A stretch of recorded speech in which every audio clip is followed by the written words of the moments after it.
Hey folks, so on Sunday morning during our morning worship celebration, we're going to start a new 6-week sermon series called 10%, A Guide to Biblical Stewardship. And so we're going to kind of challenge and encourage one another to think through our stewardship of our resources, our lives, our time, our money, all of that. And in this first message that we're going to do Sunday mornings, we look at 1 Chronicles 29 and the story of David right before Solomon is instituted as king towards the end of David's life. And we're going to look at David's prayer, David's kind of his hymn, if you will, his hymn of praise to God. And we're going to talk about how God is the owner of everything. And that's really the foundation for how we not only give what we give or do what we do, but it's the foundation for our lives, right? That God owns us, God owns everything, and He's the one that we praise and we give the glory to. And so we're going to talk about how our belief in God really ought to be what impacts what we do. And it does. Your belief in God impacts how you live your life. And so if you worship and follow a big God who you know is in control and is over all things, then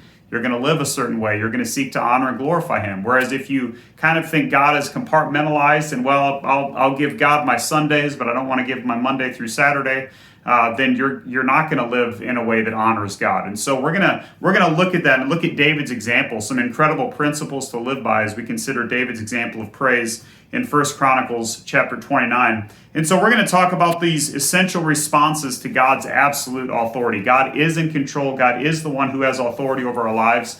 And so we're going to look at that on Sunday. This 6-week series is going to be spread out a little bit because we're going to do a couple weeks and then we're going to do a message on missions as we think about Personal Evangelism Sunday, the first week in October.